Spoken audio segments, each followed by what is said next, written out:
ఒక్క మాట చెప్తాను, ఇది చాలా సెన్సిటివ్ ఇష్యూ. మన దేశంలో భూమి ఒక విలువైన సంపద. అయితే కొన్ని భూములపై ఎవరి హక్కు ఉందన్నది తెలుసుకోవడం చాలా కష్టంగా ఉంది. ముఖ్యంగా వక్ఫ్ భూముల విషయంలో అయితే చాలా కష్టం. ఇప్పుడు ప్రభుత్వం తీసుకొచ్చిన వక్ఫ్ అమెండ్మెంట్ బిల్లుపై దేశవ్యాప్తంగా చర్చ జరుగుతుంది. ఈ బిల్లులో ఏముంది, ఇది ఎవరి కోసం, మనపై ఇది ఎలా ప్రభావం చూపిస్తుంది? హాయ్, మీరు చూస్తున్నారు బయనీర్మి. ఈ రోజు మనం మాట్లాడబోయే విషయం దేశవ్యాప్తంగా చర్చనీయాంశంగా మారింది. అదే వక్ఫ్ సవరణ బిల్లు. కానీ ఆ బిల్లులోకి వెళ్లే ముందు ఒక మాటను మనం పూర్తిగా అర్థం చేసుకోవాలి. ఏంటి అంటే అదే వక్ఫ్. అసలు ఈ వక్ఫ్ అంటే ఏంటి? ఇది భారతదేశంలో భూములపై ఎలా ప్రభావం చూపిస్తుంది? ఈ సవరణతో ఎవరికి లాభం, ఎవరికి నష్టం? అన్ని విషయాలను ఈ వీడియోలో తెలుసుకుందాం. ముందుగా వక్ఫ్ అంటే ఏంటో తెలుసుకుందాం. అసలు ఈ వక్ఫ్ అంటే ఒక ముస్లిం వ్యక్తి తన ఆస్తిని మతపరమైన లేదా మానవత సేవల కోసం ఇచ్చిన దానంగా పరిగణిస్తారు. దీన్ని మసీదులు, దర్గా, ఇస్లామిక్ స్కూల్స్ కోసం ఉపయోగిస్తారు. భారతదేశంలో వక్ఫ్ భూములు సుమారు 8 లక్షల ఎకరాల వరకు ఉన్నాయని అంచనా. ఇది దేశంలోని కొన్ని రాష్ట్రాల్లో ఉన్న ప్రభుత్వ భూముల కన్నా చాలా ఎక్కువగా ఉన్నాయి. ఈ భూముల నిర్వహణ కోసం వక్ఫ్ బోర్డు ఉంటుంది.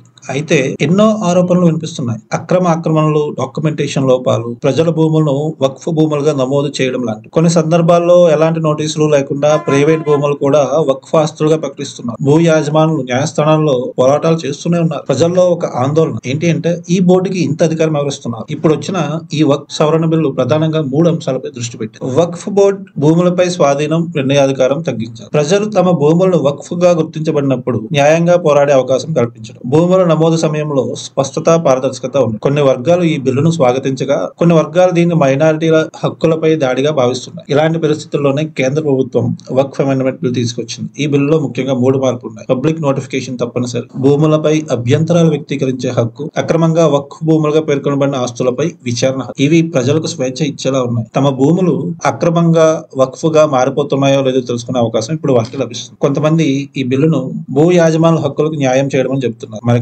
కొందరైతే ఇది ముస్లిం మైనారిటీలకు వ్యతిరేకంగా రూపొందించారు అంటున్నారు. అసలైన ప్రశ్న ఏంటి అంటే ప్రజల హక్కులు, పారదర్శకత మద్దతు పొందేలా ఈ బిల్లు ఉండబోతుందా? ఈ బిల్లుతో న్యాయ వ్యవస్థలో కూడా మార్పులు రావచ్చు. ఇప్పటి వరకు వక్ఫ్ బోర్డు చెప్పింది అంతిమంలా మారింది. ఇకపై కోర్టులు కూడా కలగజేసుకోవచ్చు. ఈ బిల్లుతో మత సున్నితతను కాపాడుతూనే ప్రభుత్వ భూముల పరిరక్షణకు ప్రయత్నం చేస్తుంది ప్రభుత్వం.